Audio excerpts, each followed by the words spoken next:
They said Elijah Keating had never left a widow worse off than he had found her, and in the Arizona Territory of 1882, that was the kind of reputation that carried more weight than gold.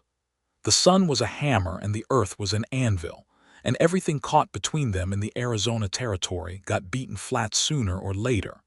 Towns rose and fell like breath. Men rode in full of ambition and rode out as bones bleaching white in the arroyos. But through all of it, through the dust storms that turned afternoon into midnight, and the droughts that cracked the ground like old leather, one name kept appearing in the conversations of women who had lost their husbands to this unforgiving land. Elijah Keating. They spoke it quietly, the way you might speak the name of something sacred, something you did not want to summon carelessly. He was 34 years old, broad-shouldered and lean in the way that the desert made a man lean, with hands that were calloused from honest work and eyes the color of river stones after a rain.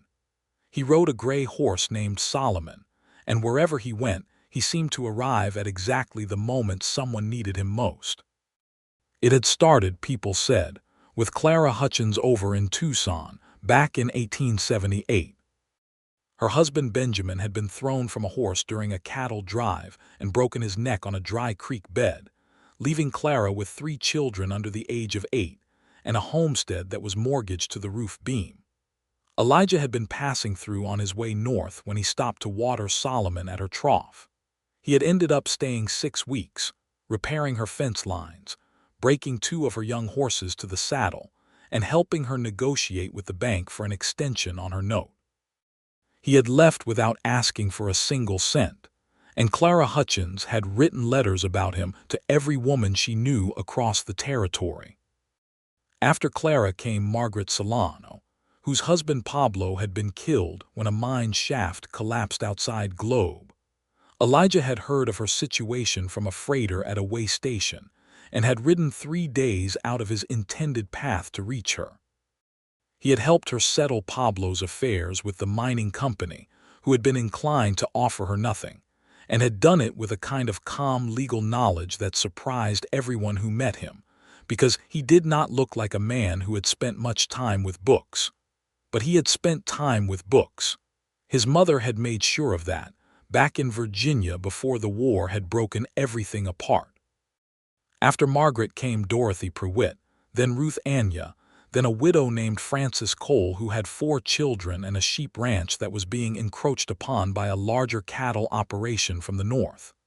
In each case, Elijah Keating had arrived, assessed the situation with his quiet gray eyes, rolled up his sleeves, and done what needed doing.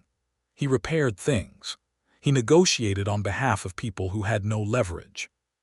He sat with grieving children and told them stories about their fathers that made those fathers sound like heroes, which they mostly had been, in the small heroic ways that ordinary men could be heroic. He cooked when cooking needed doing. He listened when listening was the only medicine available. He never stayed.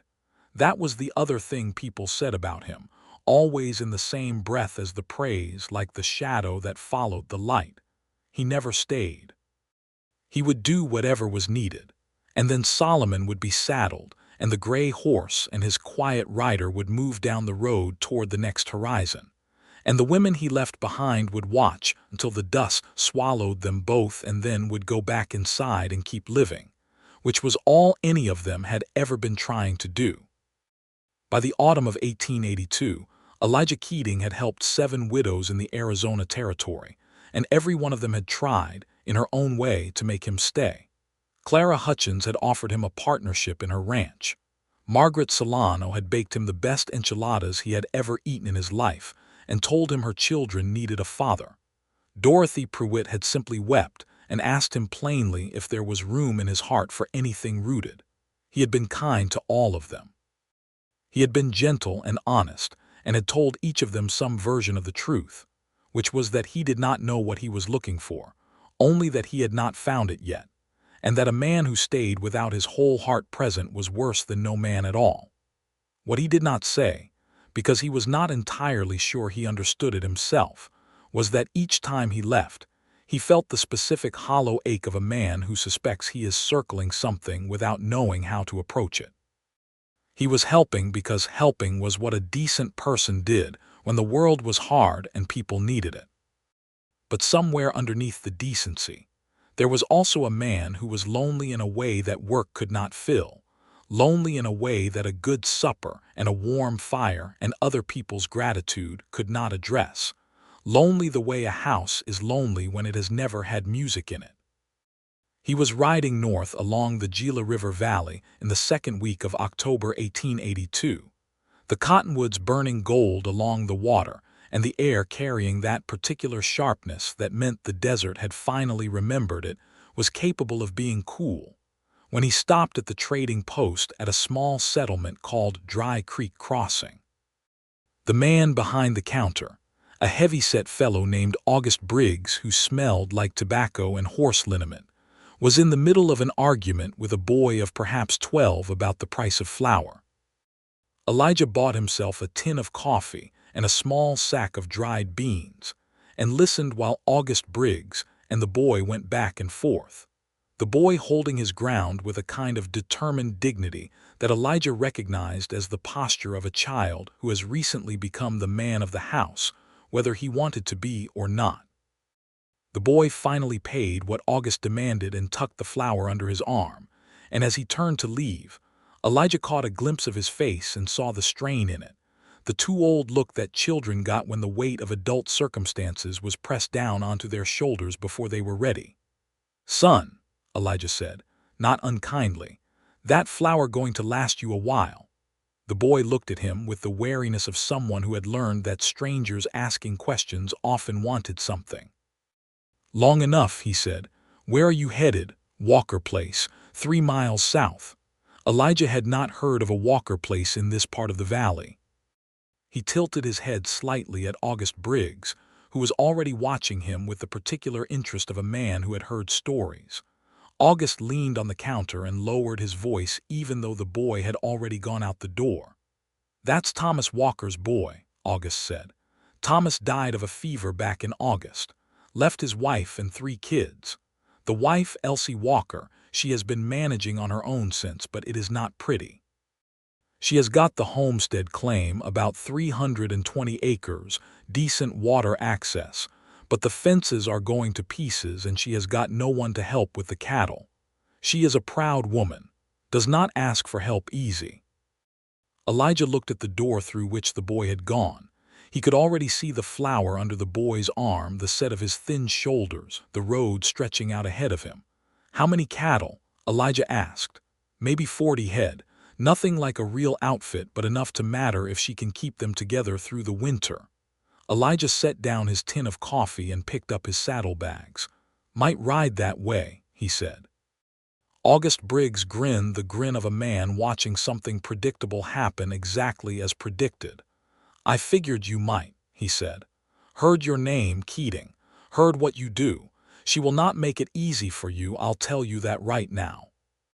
Elsie Walker is not the kind of woman who lets a stranger onto her land without interrogating him first."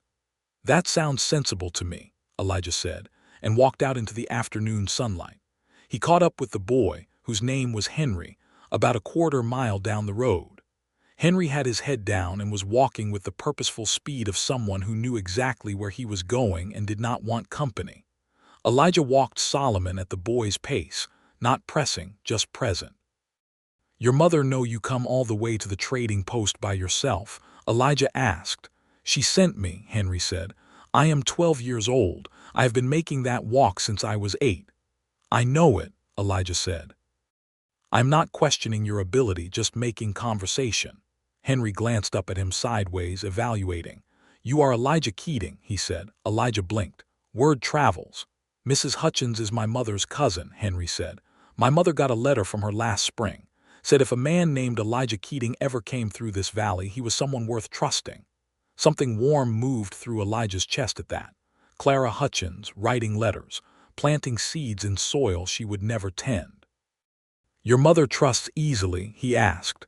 "No," Henry said, with a frankness that made Elijah want to smile. "She does not trust at all, mostly, but she trusts Mrs. Hutchins."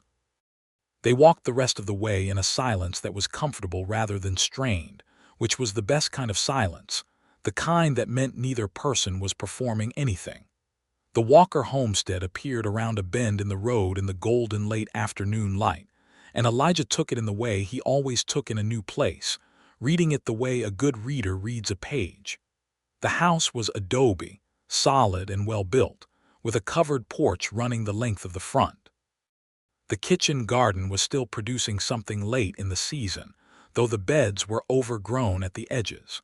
The barn needed new boards on its south wall. The corral fence was sagging in 3 places he could see from the road. There was a vegetable garden, a smokehouse, and a chicken coop, and in the distance he could see cattle moving in a large pasture, perhaps 30 or 40 of them looking adequately fed. Whoever Elsie Walker was, she had not let things fall apart completely, which told him something about her character.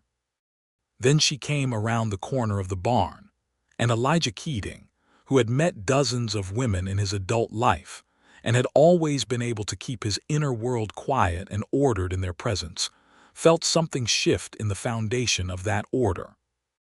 She was perhaps 28 or 29, tall for a woman, with dark auburn hair pinned up under a battered straw hat that had clearly been Thomas Walker's before it was hers. She was wearing a work dress that had seen considerable use, with the sleeves rolled to the elbows, and she had a hammer in one hand and a handful of nails in the other, and she had clearly been in the middle of doing something to the barn wall entirely on her own.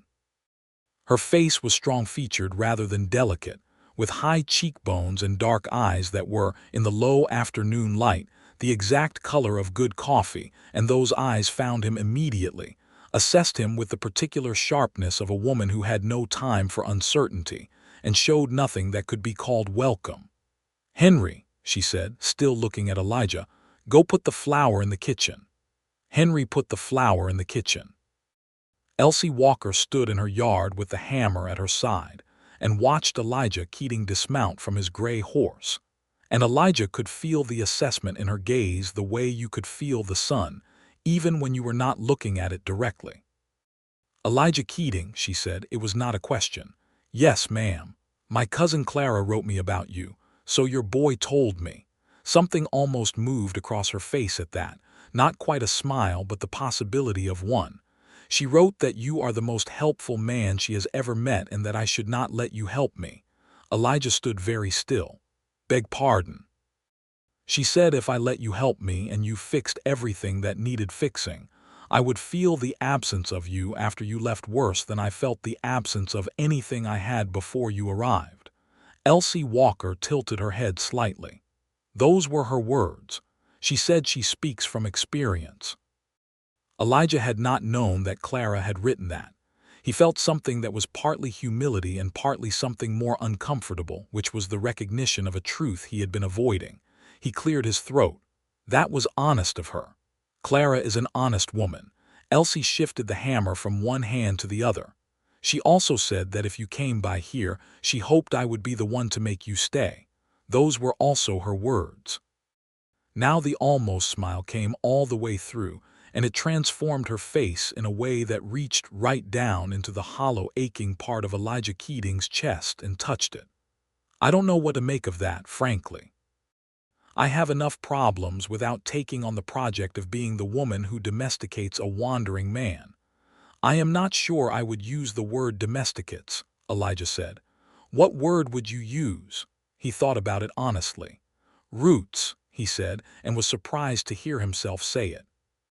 She looked at him for a long moment in the golden October light, and the cottonwood leaves were falling around them both like small golden hands, and somewhere behind the barn, one of the cattle made a low sound, and Henry's voice floated from inside the house calling to his siblings, and all of it together was so completely and specifically itself, so perfectly a single unrepeatable moment in the world, that Elijah Keating felt it settle into him the way rain settles into dry ground. "My fence is falling down in 3 places," Elsie Walker said. "The south wall of the barn needs 4 new boards." My husband's saddle needs restitching before I can use it again, and I have been making do with mine, which is too small for the roan, and the roan is the horse that can actually work cattle worth a damn." She paused. "I have got 2 other children besides Henry. Margaret is 9 and James is 6. I cannot pay you much." "I don't need paying," Elijah said. "Everybody needs paying," she said, not harshly. "But I expect you will let me feed you and give you the spare room in the house, and that you will call that enough." "I will call that more than enough." She nodded once, the matter settled, and then turned and walked back toward the barn. "The fence nearest the east pasture is the worst," she called over her shoulder.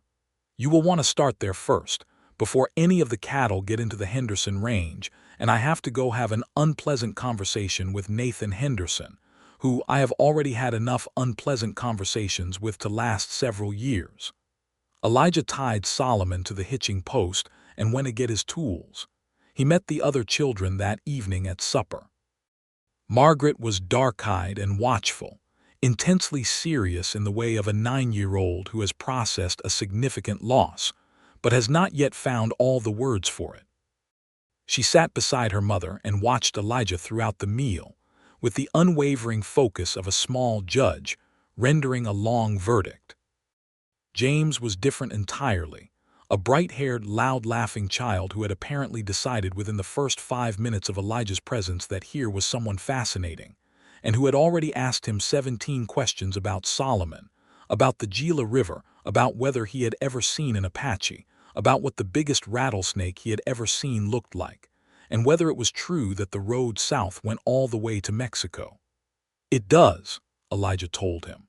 "I have been to Mexico." James's eyes went wide. "What is it like?" "Hot," Elijah said, and James laughed so hard he nearly fell off his chair, and even Elsie across the table smiled, a real smile this time, which was different from the almost smile and even more transforming, and Elijah looked at his plate before she could catch him staring. The food was good. Stewed beef and beans, cornbread that was still warm, a small jar of preserved peaches for afterward. Elsie Walker fed her children well and set a proper table even on an ordinary evening, which told him something else about her, about the standards she maintained not for anyone else's benefit but for her own, because she believed that ordinary evenings deserved dignity. After supper, Henry and Margaret washed the dishes while James ran outside to do some last errand he had apparently remembered urgently, and Elsie poured 2 cups of coffee and set one in front of Elijah without asking whether he wanted it, which he appreciated because he always wanted coffee. "I should tell you," she said, sitting down across from him and wrapping both hands around her cup, "that I am not in a position to be a project. I know what you do. I know you go from one widow's doorstep to the next, and you fix things, and you move on, and everyone is grateful. That is a genuinely good thing, and I do not say it to diminish it. But I have 3 children and a homestead claim, and I cannot afford to have my children become attached to someone who is going to leave." He looked at her steadily. She was not being unkind. She was being exactly what she appeared to be, which was a woman who dealt in facts because facts were what she had available. "That is fair," he said. "So if you are going to be here, be honest with me about it. If you are staying 2 weeks and then gone, tell me that now, and I will instruct the children accordingly, and we will all benefit from your help and be grateful, and that will be the end of it. And if I don't know how long I am staying," he said. She looked at him over the rim of her coffee cup. Something in her eyes had shifted just slightly from the careful manager of a household into something else, something that was the woman underneath all of that, the person who also had a hollow in her chest and had been carrying it since August when Thomas Walker died of a fever that came on in 3 days and was gone in 4 and took him with it. "Then I suppose we are both just honest about not knowing," she said. He nodded. "I can work with that." She drank her coffee and he drank his, and outside the wind was picking up, carrying the smell of rain from somewhere to the west, and the lamp on the table threw a warm circle of light that just reached to the edges of both of them. He started on the east fence the next morning before the sun was fully up, because there was a lot of work to do, and he was not a man who waited on daylight to begin it. Elsie was already in the kitchen when he went through to get coffee, and she handed him a cup without turning from the stove, which he was already beginning to understand was her way of communicating that he was present and acknowledged, and did not need to be formally greeted every time, which suited him perfectly. Henry came out with him after breakfast and worked alongside him with a seriousness of purpose that Elijah recognized as grief transmuted into industry. The boy was trying to be the man of the place, and doing a reasonable job of it given that he was 12, and the place required a full-grown man. Elijah did not make a show of taking over from him or diminishing what Henry had been managing. He simply worked alongside him, and let the work itself be the conversation most of the time, and talked when talking was useful and was quiet when quiet was better. "Do you know much about fence lines?" Henry asked at one point, holding a post steady while Elijah tamped the earth around it. "Some," Elijah said. "My father knew everything about fence lines," Henry said. "He could look at a fence from 50 yards away and tell you every place it was going to fail." "That is a real skill," Elijah said. "Takes years to develop." "He said the fence is only as good as the corner posts," Henry said. "Everything works back from the corners." He was right about that. Henry was quiet for a moment, holding the post. "Do you think he would have minded you being here?" The directness of it made Elijah pause, just for a moment. He looked at the boy, at his serious face, at the set of his jaw that was his mother's jaw. "I think a man who loved his family the way your father clearly did would want someone reliable here when he could not be," Elijah said. "I think most good men, given the choice, would want help for their families rather than pride for themselves." Henry considered this. "That sounds like something he would say. Then maybe he was the kind of man I would have liked." Henry almost smiled. "He would have liked you," he said. "He liked men who worked without complaining about it." They fixed the east fence by mid-morning. Then they moved to the south barn wall, and in the afternoon, Elijah worked on the saddle, sitting on the porch with an awl and thread and leather oil, restitching the places where the seams had separated, and Elsie came and sat beside him for a while, shelling the last of the autumn beans into a bowl, and neither of them talked much, but both of them were aware of the other in the particular acute way that two people become aware when they are near something they are not yet prepared to name. Margaret climbed up onto the porch railing and watched him work the leather. "How do you know how to do all these things?" she asked. "I learned them," he said. "Who taught you?" "Different people. My father taught me some things. Other men taught me other things. I taught myself the rest." "What did your father teach you?" He worked the thread through the leather carefully. "He taught me that the world required more of you than you thought it would, and that the dignified response to that was to become more rather than to complain about the requirement." Margaret turned this over. "That is a lot for a father to teach." "He was a lot of a father," Elijah said. Elsie's hands had stilled briefly in the bean bowl and then started again, and Elijah did not look up, but he felt the moment, the way you feel a shift in weather before you see it. That evening, he told James about the time he had ridden along the San Pedro River during a flood, and the river had been so high and fast that the cottonwoods on its banks were submerged to their middle branches, and James listened with the full-body attention of a child in the grip of a story, and even Margaret drifted in from the other room to listen, and Henry looked up from the book he was reading and did not look back down again.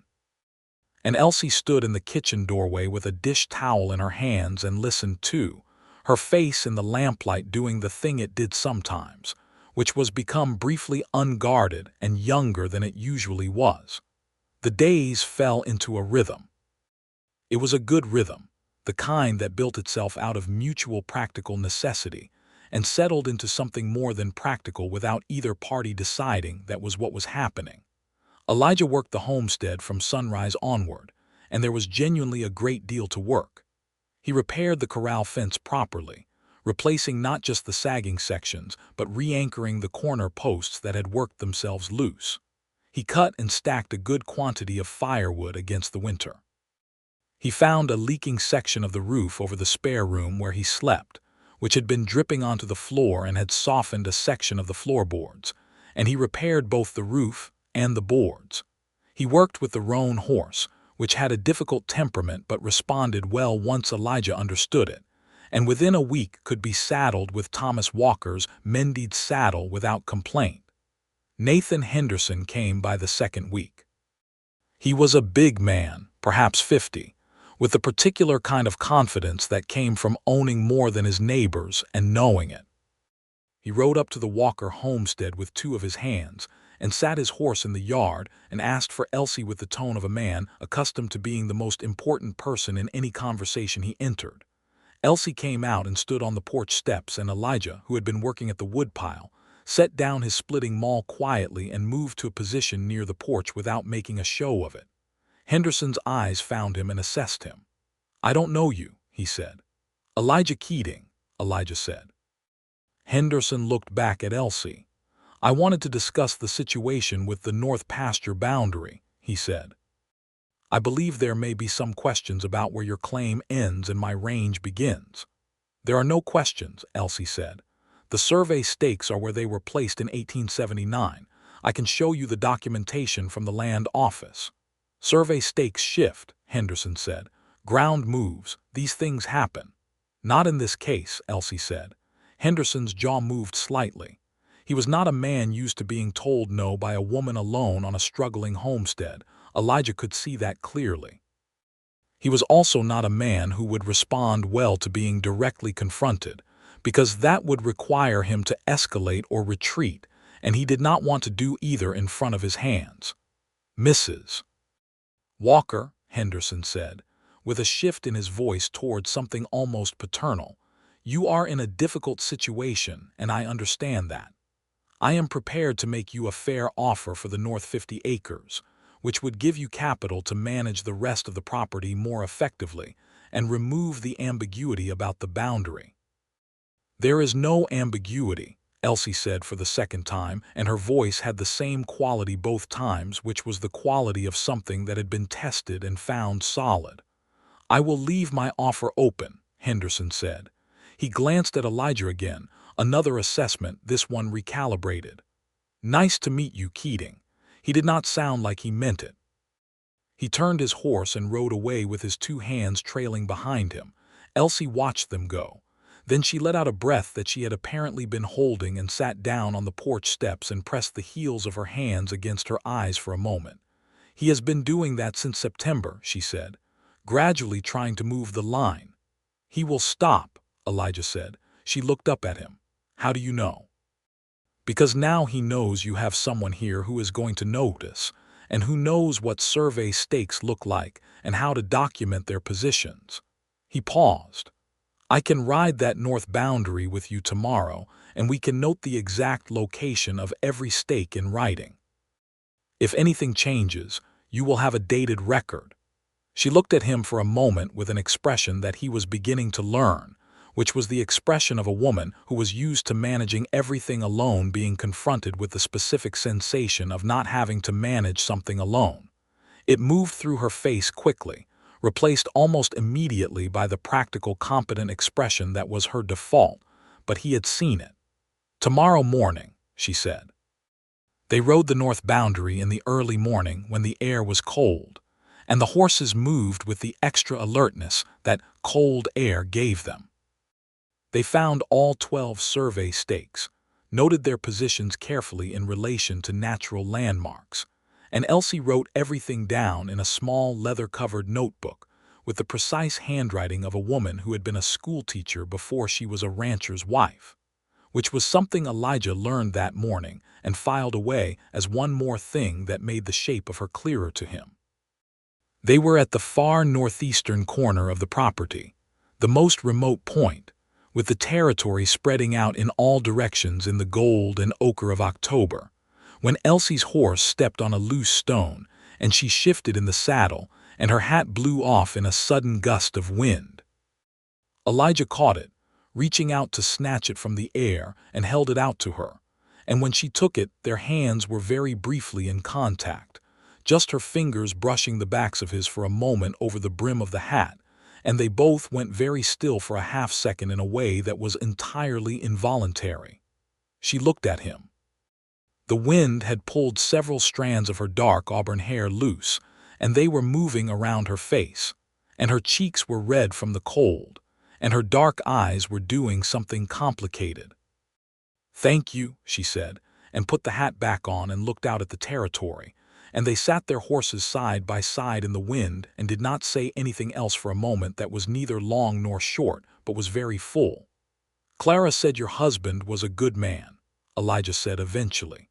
"Thomas was the best man I knew until I knew him long enough to know him completely," Elsie said. "And then he was still a good man, just a real one. Which is better, I think, than the version where you never see the whole of someone." She paused. "He died in 3 days, a fever. The 3rd day he knew he was going, and he made me promise to keep the land. He was very worried about the land." "The land is in good hands," Elijah said. She looked at him then with an expression that was clear and direct and a little raw, the way honest things were raw when they were new. "It is in better hands than it was a month ago," she said. "I want to say thank you for that, not the way I said it before, practically. Actually." "You are welcome," he said. "Actually." She almost smiled. The wind blew. The territory stretched out enormous and beautiful and indifferent all around them. And in the middle of all that enormous, indifferent beauty, 2 people sat on horses and felt the specific significant smallness of a moment that mattered. 3 weeks into Elijah's time at the Walker homestead, something changed in the children. It happened gradually and then suddenly, the way sleep comes, or the way a season turns. Henry started asking him questions that were not about the practical work of the ranch but about bigger things, about how a man decided what he stood for, about what Elijah had done before he started traveling, about whether he had ever been frightened by something and done it anyway. Margaret stopped watching him from a careful distance and started simply sitting near him while he worked, reading her book or drawing in her sketchbook, comfortable in the proximity in the way that a person is only comfortable near something they trust. James had decided early and absolutely that Elijah Keating was the finest person in the territory, and expressed this opinion loudly and frequently to everyone, including Elijah himself, which made Elsie press her lips together, trying not to laugh, and made Elijah look at the floor and feel something warm and slightly undone. He was aware, with increasing clarity, that he was not operating at the usual level of practical helpfulness that characterized his visits elsewhere. He was not just fixing the physical infrastructure of the Walker homestead. He was becoming part of the daily life of it, and the daily life of it was becoming part of him. And this was something new, something that none of the previous stops had become, and he lay awake in the spare room with its repaired roof and thought about it with the honest attention it deserved. He thought about Clara Hutchins and what she had written to Elsie. He thought about the 6 other women he had helped, for whom he had felt genuine compassion and something like affection, and recognized clearly that what he felt now was not the same category of thing. What he felt now was the kind of thing that the word affection was too small to hold. He felt it when he heard Elsie's voice from another part of the house. He felt it when she argued with him about the best way to work a difficult horse and was right, and was unapologetically right, and looked at him with those dark eyes that dared him to pretend she was not right. He felt it when she read to the children in the evenings and her voice took on a different quality, softer and more open, and he sat in the other chair by the fire and pretended to be occupied with some small task and was actually just listening. He felt it one specific evening in late October when a cold rain came down hard and fast out of nowhere, and Elsie ran out to pull the laundry in from the line, and he ran out to help her, and they worked quickly in the downpour, laughing because there was nothing else to do about it. And by the time they got everything off the line, they were both completely soaked, and her hair had come entirely down from its pins and was dark and wet around her face, and she was laughing, genuinely laughing. Unguarded and free in a way he had not seen before, and in that moment He understood with a completeness that left no room for qualification that he was in love with Elsie Walker. The understanding sat in him for several days like a stone in still water, undeniable and heavy, and also, he discovered, not distressing in the way he might have expected. He had always imagined that falling in love would feel like something being added to his life. Instead, it felt like something being recognized, like looking at a landscape you had been walking through and suddenly understanding its shape. The question was what to do with it. He was not a man who misrepresented himself. He had not told the other women he helped anything that was not true. He had left because he had not been able to stay honestly, and an honest absence was better than a dishonest presence. He believed that firmly. But here now, the question was not whether he wanted to stay. He did want to stay. The question was whether wanting to was sufficient, whether Elsie would want him to, whether the children needed the stability more than they needed the risk of another loss if things went wrong. He was splitting wood one afternoon, turning this over, when Elsie came out of the house with her coat on and her hat, and walked to where he was working and stood there until he stopped and looked at her. "Clara is coming," she said. "She wrote. She will be here in 10 days on her way to visit her sister in Prescott. She is bringing her 3 children." "That is good news," Elijah said. "I have not seen Clara in 2 years." Elsie was looking at him with the direct, unguarded quality she sometimes had, the quality that meant she had decided to say something honest. "She wrote something else," Elsie said. "She said, and I am quoting her exactly, that she hoped by the time she arrived you would have done something about the obvious thing, because otherwise she would be forced to do something about it herself, and that would be embarrassing for everyone." The silence that followed was the kind that asked something of the people in it. "The obvious thing," Elijah said. "That is what she wrote." He set down the splitting maul. He was aware of the sound of the wind in the cottonwoods and James's voice from somewhere around the barn, and the way the afternoon light lay across the yard between them.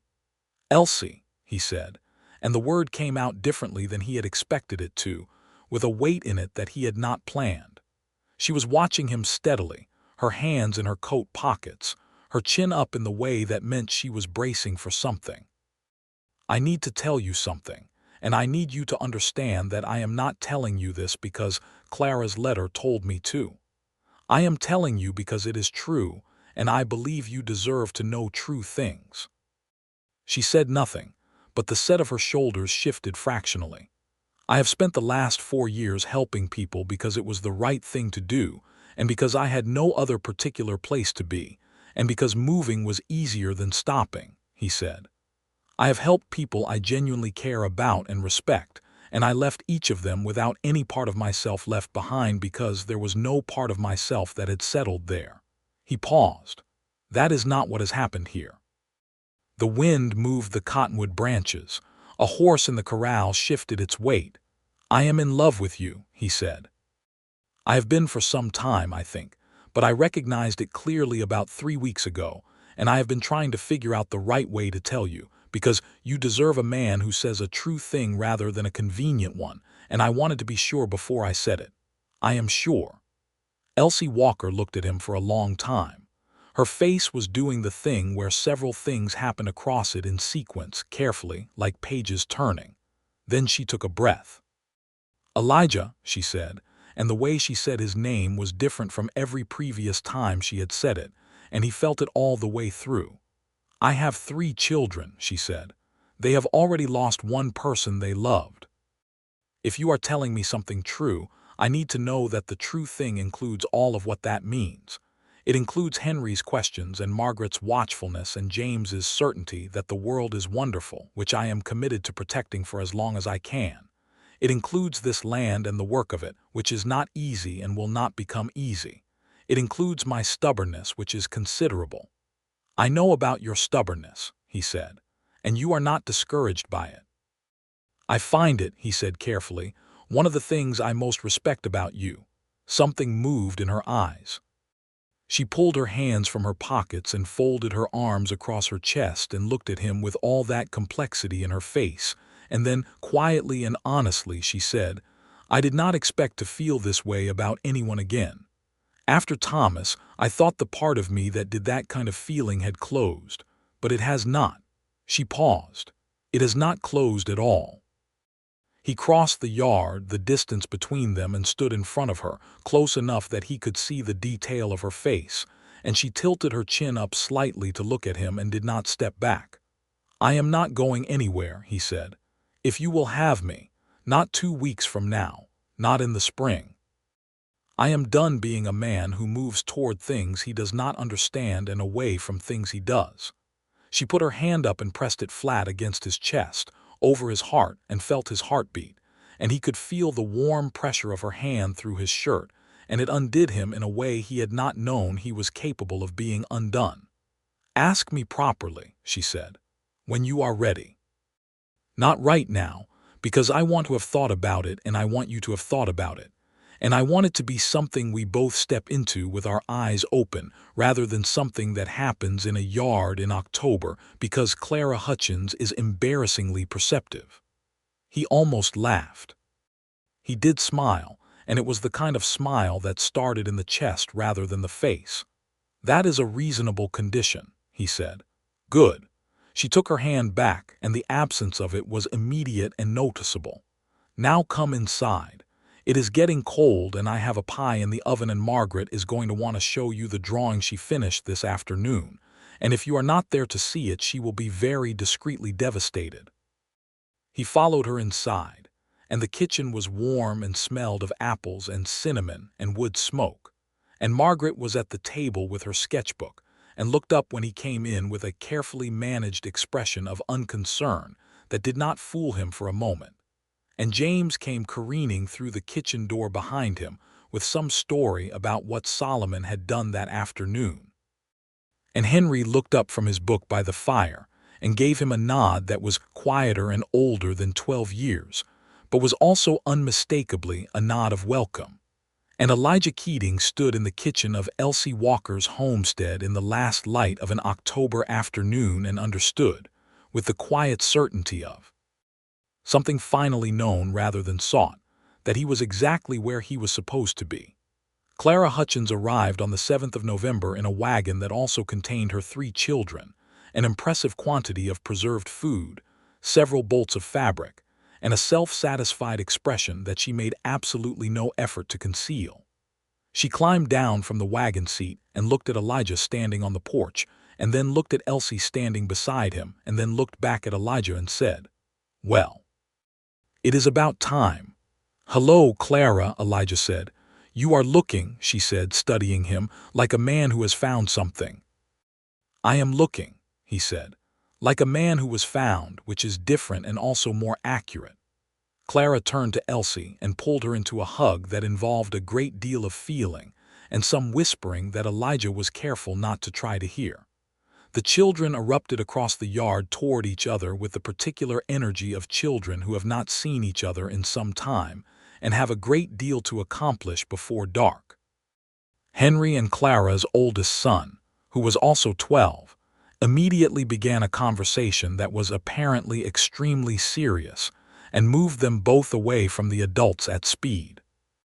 That evening after supper, when all 6 children were either in bed or occupied in the other room, Clara sat at Elsie's kitchen table with a cup of coffee and looked between the two of them with the expression of someone reviewing completed work. "You did not frighten her off," she said to Elijah. "She is not easy to frighten," he said. "I know that. That is why I wrote the letter." Clara leaned back in her chair. "I want you to understand something, Elijah Keating, because I think you are a man who needs to have things said plainly. I think you have spent 4 years being excellent and useful and kind to every woman in this territory who needed it, and you have done it genuinely, from honest goodness, and I respect you enormously for it.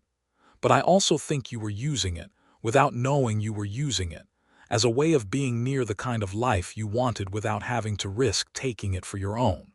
She paused. "I am not angry about that. I am saying it because I want you to see it clearly so that you can lay it down deliberately rather than accidentally." The kitchen was very quiet. "That is," Elijah said, "an uncomfortable amount of accuracy for a Tuesday evening." Clara smiled. "Elsie is my family," she said. "Her children are children I love. I want you to stay because I believe you are the right person to stay, and because I have watched you for weeks now in the way that only letters can show a person, and what I see is someone who has finally stopped moving. But I need you to be clear about why." "I am clear," Elijah said. "Good." Clara picked up her coffee. "Now I will stop talking and let you both be embarrassed in peace." Elsie caught Elijah's eye across the table, and her expression was the one he loved most, the one where she was trying not to smile and not entirely succeeding, and he felt it in his chest the way he always felt it, warm and solid and certain. Clara stayed 4 days before continuing on toward Prescott, and in those 4 days something settled between Elijah and Elsie. Something that did not require articulation but was nonetheless definite and felt by everyone in the house, including the children. On the morning Clara left, she embraced Elsie for a long time and then turned to Elijah and hugged him too, which surprised him because Clara was not typically demonstrative, and she said quietly against his shoulder, "She has been so alone, Elijah. Do not let her be alone again." "I will not," he said, and he meant it the way a man means something he has decided with his whole self. He asked her on a Sunday morning 3 weeks later.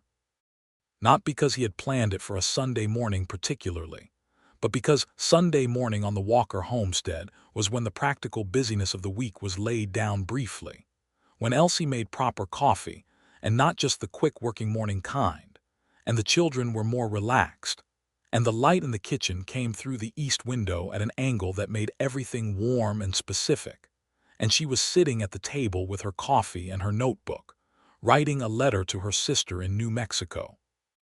And she had her hair down, which was not common in the morning, but it was Sunday, and she had not yet pinned it up, and the autumn light was in it, and she was writing quickly with the focused expression she had when she was composing something, and he looked at her and thought, "Here now, clearly, with all the knowledge I have of what this means." He sat down across from her and waited until she looked up. "Elsie," he said. She knew from his voice. He could see it in the way her expression changed, becoming quiet and attentive in the way that meant she had set down everything else. "I have thought about it carefully, and I am going to ask you simply," he said. "I want to stay here. I want to be on this land and work it with you and watch Henry become the man he is already becoming and help Margaret with whatever she is drawing in that sketchbook, and listen to James explain the world to me. I want to be the man this family can count on for every ordinary Tuesday for the rest of my life, and I want to do that beside you specifically because you are the most honestly admirable person I have met in 34 years, and because I love you in a way that is not convenient or simple but is also not going anywhere." He paused. "Will you marry me?" She had the notebook flat on the table under one hand, and her other hand was wrapped around her coffee cup, and she was looking at him with eyes that were bright in a way he recognized as the particular brightness of someone who is managing emotion with effort. "Yes," she said. "I will." He let out a breath he had not known he was holding. She stood up from the table and came around to him, and he stood to meet her, and she took his face in her hands and kissed him, and it was the first time they had kissed, and it was the kind of kiss that was not the beginning of something so much as the acknowledgement of something that had already been true for some time, and it was warm and quiet and certain. And from the doorway of the kitchen came a noise that was unmistakably James, who had apparently been sitting on the floor of the hallway for some time, who said yes, at a volume that immediately brought Henry and Margaret tumbling out of their rooms to find out what had happened. Henry stood in the kitchen doorway and looked at the two of them with his serious 12-year-old face, and then, very slowly and deliberately, smiled.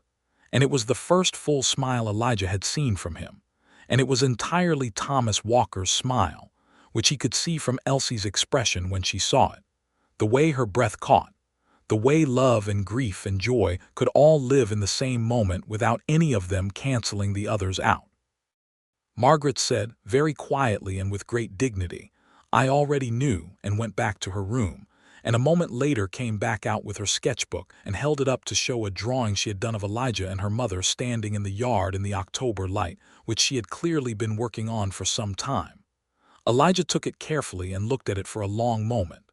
"Margaret," he said, "this is genuinely beautiful." She allowed herself to look pleased. "I know," she said, with the specific candor of a 9-year-old artist who has not yet learned false modesty. They were married in December, on a cold and clear day when the sky over the Arizona territory was a blue so deep it looked almost like evening even at midday. The ceremony was in Dry Creek Crossing, performed by the circuit preacher who came through the territory every 6 weeks, in the small adobe church that was also used as a schoolroom on non-church days. August Briggs was there, looking pleased in the self-congratulatory way of someone who felt they had contributed to the outcome. Clara Hutchins had made the journey back from Prescott and arrived the day before with her children and a crate of things she said Elsie needed for the house, which included a good set of cast iron pans and a quilt she had made herself. Several of the women from neighboring homesteads came, and their presence made the small church warm and full of the sounds of children and quiet conversation. Elsie wore a dress she had made from fabric Clara had brought, a deep blue wool that was the color of the December sky, and she had her hair up properly but with some of the auburn softness at the temples that was the particular way she wore it on occasions she cared about. And she stood beside Elijah in front of the preacher and held his hand and looked at him with her dark, direct eyes with that expression he loved, the unguarded one, and said the words with a steadiness and clarity that made the preacher remark later that he had never had a bride who sounded more certain. Elijah said his words looking at her and meaning every syllable of them with the fullness of a man who understood exactly what he was promising and was grateful for the chance to promise it. Henry stood with them at the front of the church, because Elsie had asked him to, because he was the oldest, and because he deserved to be present for the joining rather than watching it from the pews. He held himself with the dignity of someone taking this seriously, which he was, which Elijah understood and respected. Margaret sat in the front pew with James and Clara's children and held James's hand without being asked to, which was quietly generous in the way Margaret was often quietly generous. After the ceremony, August Briggs opened his trading post and set up tables, and someone produced a fiddle player from somewhere, a young Mexican man named Rodrigo who played with a joy and skill that made the floor move under your feet whether you wanted it to or not, and people danced and ate, and the children ran until they were pink-faced and breathless. And Elijah danced with Elsie until the cold desert night was deep outside the windows and her head came to rest against his shoulder, and she was warm and present and real against him in the lamplight. "Are you happy?" he asked her quietly. She was quiet for a moment in the way that meant she was being actually honest rather than reflexively polite. "I am," she said. "I am also aware that Thomas would have wanted this, which makes it both better and more complicated simultaneously." "That is honest," he said. "I am an honest woman. That is one of the several reasons I married you." She tilted her face up to look at him, and she was so fully herself, so completely the Elsie Walker he had come to know and love, that he felt it like the first time, the recognition of something known. "What are the other reasons?" she asked. "The stubbornness," he said. "The coffee, the way you argue about horses. The fact that you correct me when I am wrong and do not feel the need to apologize for it. The sound of your voice when you read to the children." He paused. "The fact that you are the most capable person I have ever known, and that your capability does not make you less tender but more somehow." She pressed her face briefly against his neck, and he felt her breath, warm and quiet, and held her there in the middle of the little adobe room with Rodrigo's fiddle and the dancing people and the cold territory night outside. Winter on the homestead was cold and busy and full. Elijah had learned the rhythms of the land through the autumn and now learned the winter ones, the particular challenges of keeping cattle watered when the troughs froze, the management of the hay supply, the repair work that could only be done in cold weather because the heat was too much otherwise. He and Henry worked the land together in a way that had stopped being a mentor and student dynamic and had become more like a partnership, with Henry's inherited knowledge of the specific place and Elijah's broader range of skills fitting together in a useful way. Nathan Henderson made one more attempt in January, riding to the homestead to renew his offer on the North 50 acres with a price that was somewhat higher than before. Elijah was there when he came and greeted him civilly and showed him, when Henderson raised the boundary question again, the documented record he and Elsie had made of every survey stake in October, with dated signatures. Henderson looked at the document with an expression that moved through several stages before settling on a kind of reluctant respect. He accepted a cup of coffee from Elsie with considerably less condescension than he had shown in October, and left without having gained anything but without having escalated either, which was the most realistic good outcome, and Elijah called it that afterward. "He will not be a problem anymore," Elsie said. "Not a significant one," Elijah agreed. "Men like that respect a clear line. He knows where the line is now." "You did that," she said. "We did that," he said. "You did it in October when you did not back down once. I just provided paperwork." She gave him the look that meant she knew he was being modest, but was choosing to accept the modest version because arguing would take time she did not have. He had learned to read all her looks. It was one of his private pleasures, the ongoing project of knowing her more completely. Spring came to the territory with a rush, as it always did, as though the land had been holding its breath and suddenly let go. The wash ran with water that had come from somewhere far away, and the desert bloomed with the wildflowers that were only possible after a wet winter, and the cattle were calving, and there were mornings when Elijah came out of the house before sunrise with his coffee, and stood on the porch and looked at the Walker land in the first light, and felt something he could only call gratitude.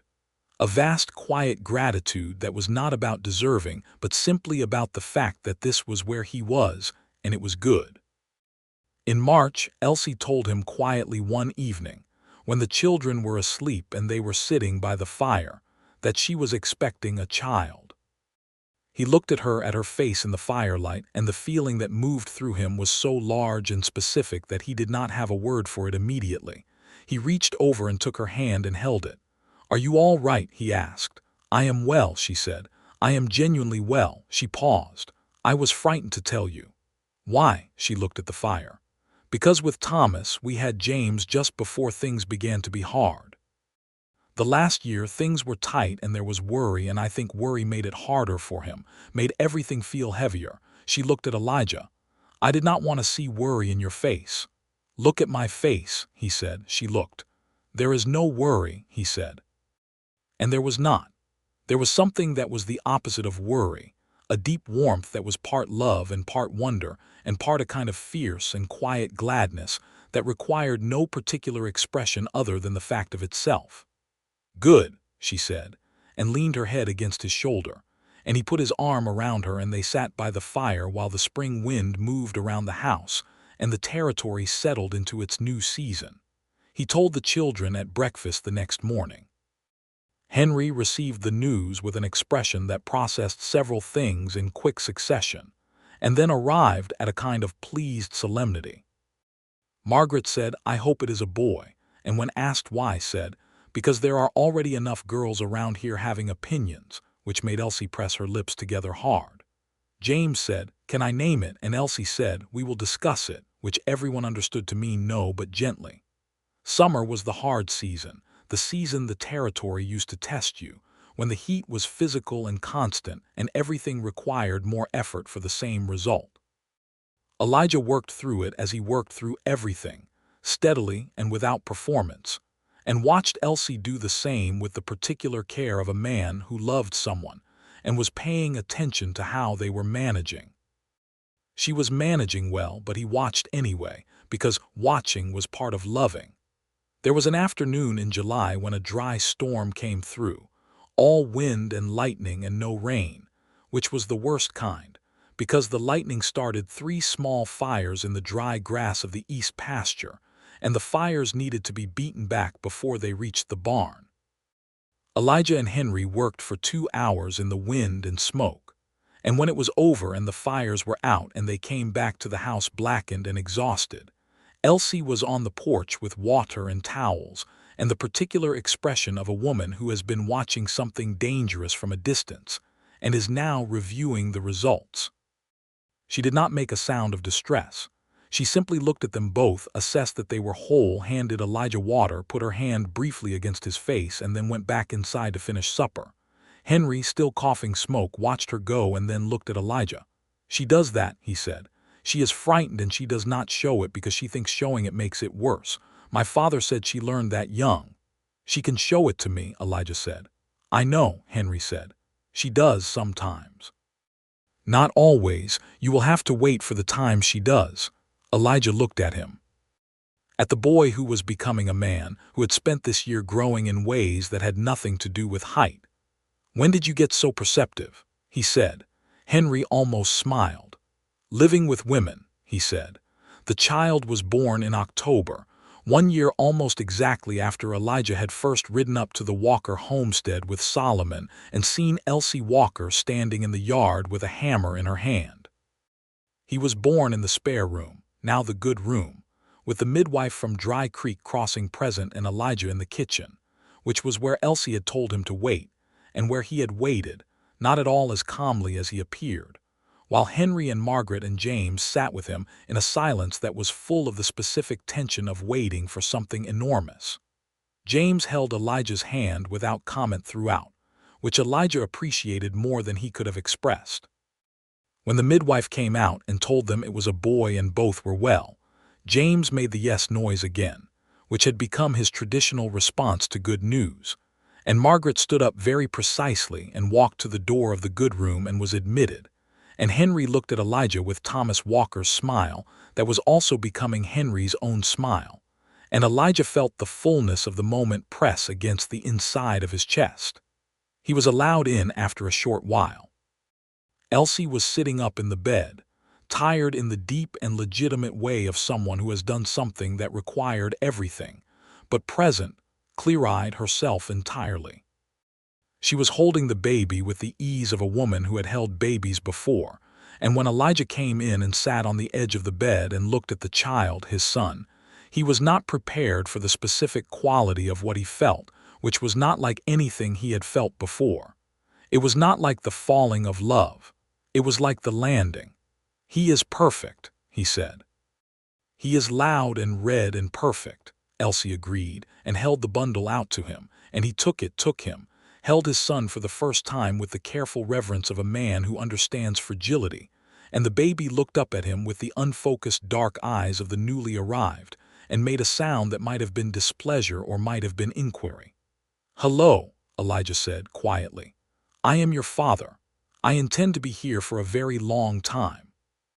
They named him Thomas Elijah Keating, Thomas for the man who had built the homestead and loved this family first, Elijah for the man who had arrived when they needed someone and had stayed because he needed them. Elsie had proposed the name and Elijah had looked at her when she said it, understanding everything the name contained, and had said yes without hesitation, because the name was true. James, who had been lobbying for the name Solomon after the horse, was philosophically disappointed, but came around within 24 hours and spent most of the following week informing anyone who would listen that his baby brother was the finest baby in the Arizona territory, a claim he made with the same wholehearted certainty he applied to all important claims. The winter after Thomas was born was the kind of winter the territory produced every few years as a reminder of its own power, a genuine hard winter with cold that reached into the bones of the adobe and snow that came down the mountains and lay on the desert floor, white and strange and beautiful. Elijah kept the cattle through it with Henry's help and the methodical preparation they had made in autumn, and the homestead held against the cold, and the family inside it was warm. There were evenings that winter, with the fire going strong and the wind outside and Thomas sleeping in his cradle, and the older children occupied with their various books and drawings and projects, when Elijah would sit across from Elsie and watch her mending something or reading something or writing a letter to Clara, and he would think about the road, about Solomon's hooves on the road south toward the next horizon, about the man he had been a year ago who was perpetually arriving and perpetually leaving. And he would feel the distance between that man and this one the way you feel the distance between cold and warm, the specific contrast that makes you understand the value of what you have by remembering the absence of it. Elsie would look up sometimes and catch him watching her and say, "What?"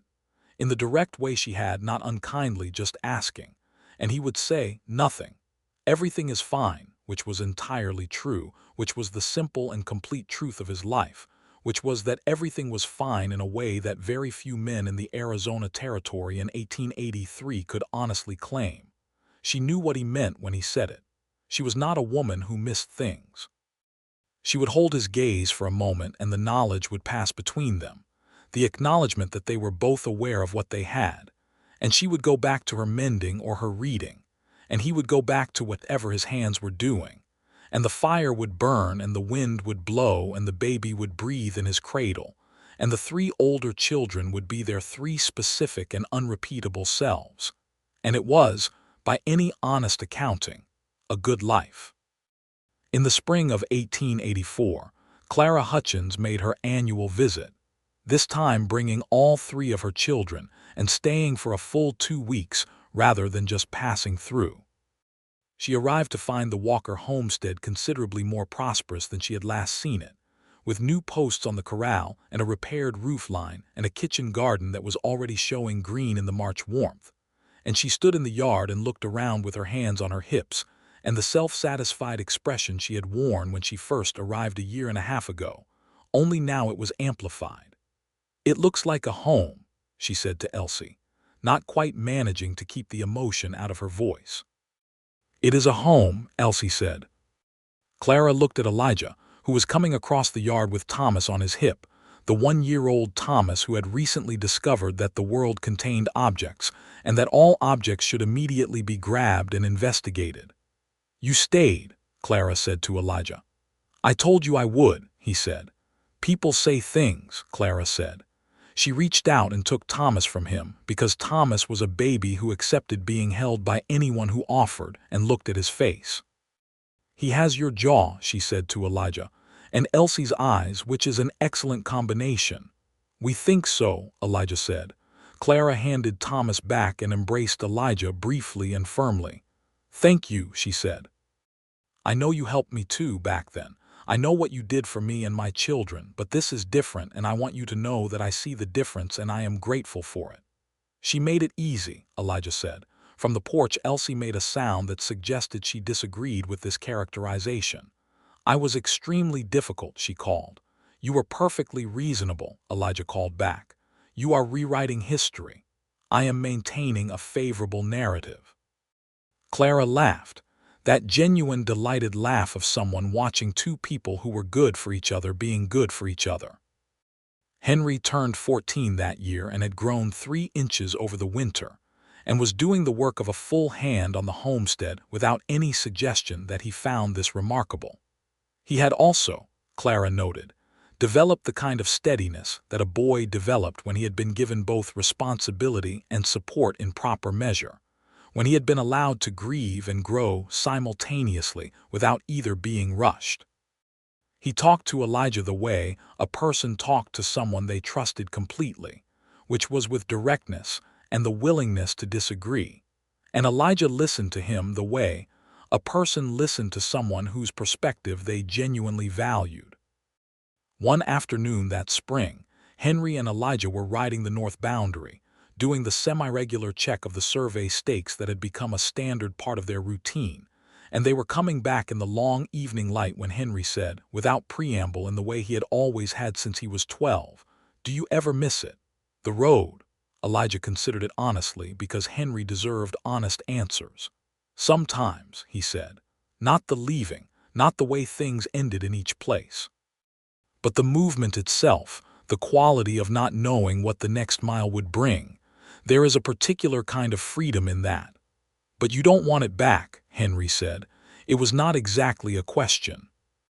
No, Elijah said. I do not want it back. What I have now is better than freedom. It is, he paused, looking for the right word, rootedness, which I did not know I wanted until I found it. Henry rode in silence for a moment. I think I understand that, he said. I think about leaving sometimes, not for bad reasons, just to see things. That is a healthy thing to think about, Elijah said. When you are ready, you should see things. The world is very large and the territory is only one part of it. Would you mind, Henry asked, if I left someday to see things? Elijah looked at him, at this boy who had grown into the beginning of a man, who carried Thomas Walker's face and Elsie Walker's eyes and something of his own that was entirely himself. I would be proud, he said, and I would expect regular letters. Henry smiled. You would get regular letters, he said. They rode back to the homestead as the last light turned the desert the color of copper and amber. And from inside the house came the sound of Elsie's voice and James's laughter, and the particular rhythmic babbling that was Thomas trying to participate in a conversation he did not yet have the words for. And it was the sound of his life, full and actual and continuing. And Elijah Keating took it into himself, the way dry ground takes rain, completely and without reserve. That summer, a man came through Dry Creek Crossing with a newspaper from Tucson that had a small article about a series of land disputes in the valley, about the way larger cattle operations were systematically pressuring smaller homesteaders, about the particular vulnerability of widows and families without male representation in the legal processes that governed land ownership. Elijah read the article at August Briggs's Trading Post and felt a familiar pull, the old reflexive instinct toward the road, toward all the places where people needed help. He went home, and he told Elsie about the article over supper. She listened, and then she looked at him with those dark eyes and said, "What are you thinking?" "I am thinking," he said carefully, "that there may be ways to help beyond the Walker homestead, not by leaving, by working from here, writing letters, connecting people who need help with people who can provide it, knowing what I know about how these land claims work." She looked at him for a long moment. "You want to use what you know to help others," she said, "without going anywhere." "Yes." She smiled slowly, the real smile. "Thomas," she said, meaning her first husband, always said that the most useful kind of person was the one who brought their skills to the largest number of people possible. She paused. "I think there is something in writing to that effect in the letters I have from him, actually." "He sounds," Elijah said, "like a man who thought clearly about things." "He did," she said. "I believe you two would have been friends." She reached across the table and covered his hand with hers. "Do the letters, use what you know. I am not the kind of woman who needs you to make yourself small to stay in my orbit." "No," he said, "you are not." He began writing letters to the land office in Tucson, to a territorial newspaper editor who was inclined toward justice, to a lawyer in Phoenix who had a reputation for taking on the cases of people who could not pay much.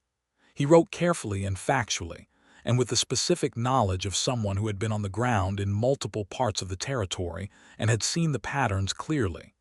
Not all of it produced immediate results. Some of it did.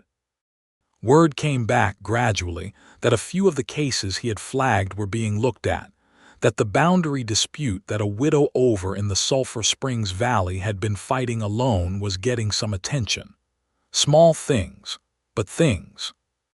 Elsie read the letters sometimes before he sent them, and occasionally added a sentence or two in her precise handwriting that made the arguments sharper, because she was a better writer than she claimed to be, and also had specific experience that added weight to the facts. By the autumn of 1884, the Walker homestead had become something slightly different from what it had been before. Not just a family homestead, but also a kind of informal clearinghouse for information about land rights in the valley, a place where neighboring families knew they could come with questions and receive careful, honest answers rather than the silence of isolation. Elsie held this naturally, received people around her table with the same direct warmth she applied to everything, and Elijah provided the legal and practical knowledge that made the conversations useful. Margaret, now 11, was listening to all of it and thinking about all of it with the quality of attention she brought to everything, and one day she said, "When I grow up, I want to be a lawyer," and Elijah said, "That is an excellent aspiration," and Elsie said, "We will find you the education to do it," and Henry said, "You will be terrifying," and Margaret said, "Yes," with the same certainty she applied to her drawing ability, which was the certainty of someone who has already decided. In November, exactly 2 years after their wedding, Elsie told Elijah she was expecting again. He was not in the kitchen this time. He was outside, fixing the corral gate, which had developed a persistent tendency to swing the wrong way that was not dramatic but required ongoing attention. She came out and stood near him and told him, and he set down his tools and looked at her in the November afternoon light. 2 years older than when he had first seen her, but not, he thought, the way things got older by diminishing. Older the way good wood gets older, with more grain, more character, more depth. He kissed her in the yard, unhurried and warm, and she held his face in her hands the same way she had the first time. And 2 years of dailiness and love and work and difficulty and joy were in it, all of it. Every morning coffee and every argued decision about horses and every evening by the fire and every night between, and it was the best kind of love, the kind that had been tested and was still entirely itself. "Are you happy?" she asked against his mouth. "Unreasonably," he said. She laughed, and it was the full laugh, the one from the rainstorm, unguarded and free. Their second child was born in the summer of 1885, a girl this time, quick and loud and dark-haired, who arrived in July when the desert was at its most absolute and required everyone's full attention immediately. They named her Clara Rose, Clara for the cousin whose letter had started everything, Rose for Elsie's mother, who had died when Elsie was 17, and whom Elsie still spoke of with the specific tenderness reserved for people you love and cannot have back. Clara Hutchins, upon receiving the letter informing her of the namesake, wrote back a response that contained several paragraphs of practical advice about infants, 3 recipes she insisted were essential, and at the end, in her neat handwriting, a single sentence that read, "I told you so," which was, given everything, fair. The years settled in after that with the particular quality that good years had, which was not that nothing happened, because a great deal happened, but that what happened was the proper and continuing business of a life being lived fully. The cattle operation grew to 60 head, and then to 75. And Henry took on more and more of the management of it with the competence of a young man who had been learning from both his parents his whole life, and had also the specific advantage of loving what he did. Margaret read every book that came through Dry Creek Crossing and wrote letters to the schoolteacher in Tucson who had agreed to recommend books for her, and was clearly going to do exactly what she had said she would do with her life. James remained James, which was to say he was 17 kinds of joy in one person, and was also, it became clear, going to be a man who worked with horses, because there was no animal he could not read and no horse he could not gentle, and Solomon, who was old by now and preferred the easy life, had taken a particular shine to him.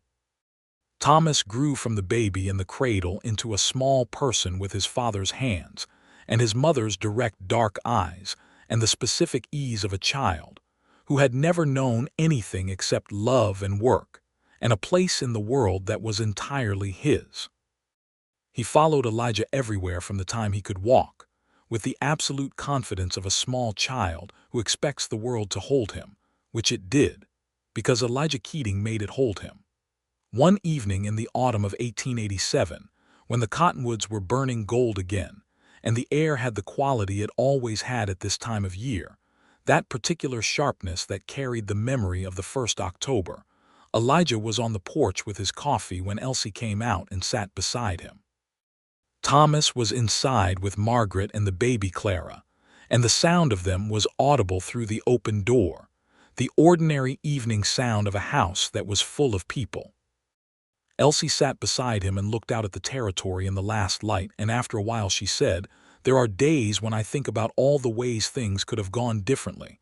That you might have passed through the valley and not stopped at August Briggs's store. That Henry might not have been there. That Clara might not have written." "A great many things had to happen in the right order," Elijah agreed. "Does that frighten you?" she asked. "The contingency of it." He considered it. "No," he said. "It makes me grateful for it. Something that could have not been and is worth more for the narrowness of the chance." She leaned her head against his shoulder, the way she did sometimes in the evenings, and he put his arm around her and they sat in the golden light and listened to the sounds of the house behind them and the wind in the cottonwoods and the cattle in the far pasture. And the territory was enormous and indifferent and beautiful around them. And in the middle of all of it, small and specific and entirely real, was this, the two of them on this porch on this land, which was not a stopping point on the way to something else, but was itself the thing, the complete and actual thing, the life. He had ridden out of Virginia as a young man with nothing much, and had spent years finding his way toward something he could not name, helping people as he went because helping was what a decent person did, accumulating a reputation he had never sought, arriving at doorstep after doorstep, and leaving each one with the particular loneliness of someone who has given something real and received nothing back for himself. And then the road had brought him here, to this valley and this homestead and this woman who had stood in her yard with a hammer in her hand and looked at him with no welcome and no performance and no apology for either. And everything that had been searching had become finding, and everything that had been temporary had become permanent, and everything that had been the preparation for something else had been revealed as the something else all along. "Elijah," Elsie said. "Yes."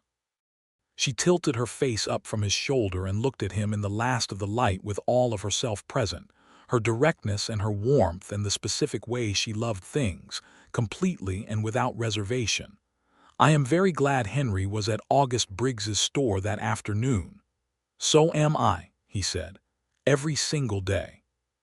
She kissed him, soft and certain, and he held her in the evening light while the cottonwood leaves fell like small golden hands all around them, and the house behind them was full of their life.